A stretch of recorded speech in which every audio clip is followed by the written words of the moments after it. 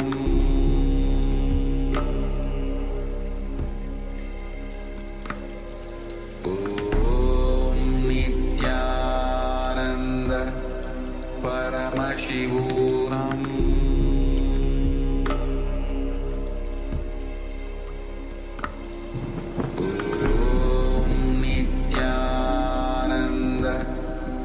Paramashivoham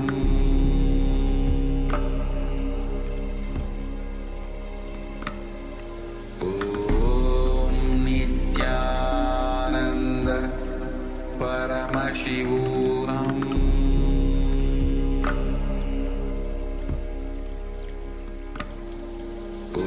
Om Nityananda Paramashivoham Paramashivoham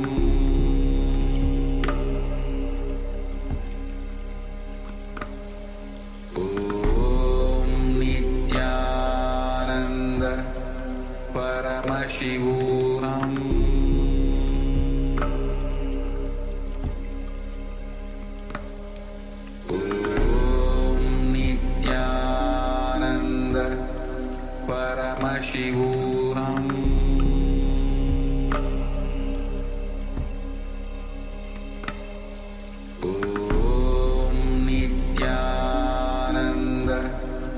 Paramashivoham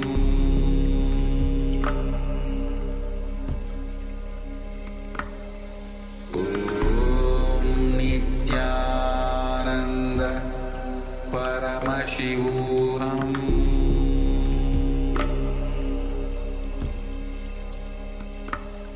Om Nityananda Paramashivoham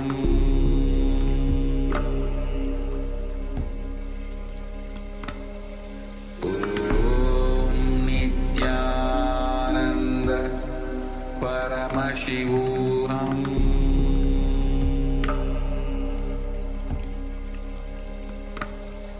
Om Nityananda Paramashivoham Om Nityananda Paramashivoham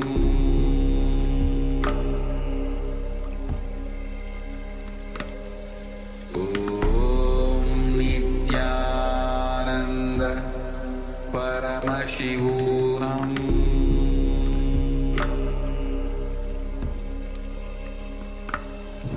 Om Nityananda Paramashivoham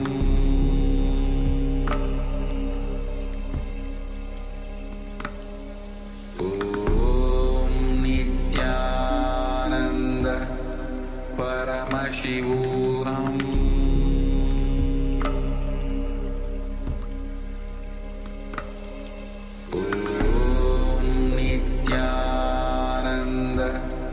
Paramashivoham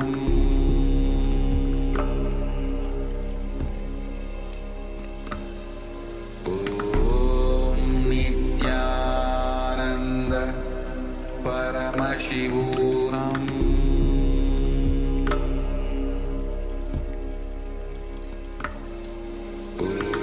Om Nityananda Paramashivoham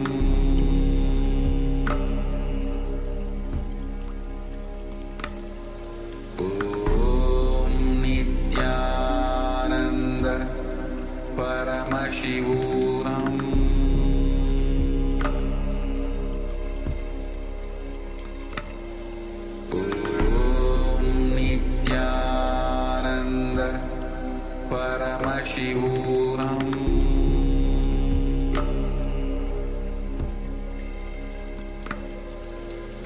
Om Nityananda Paramashivoham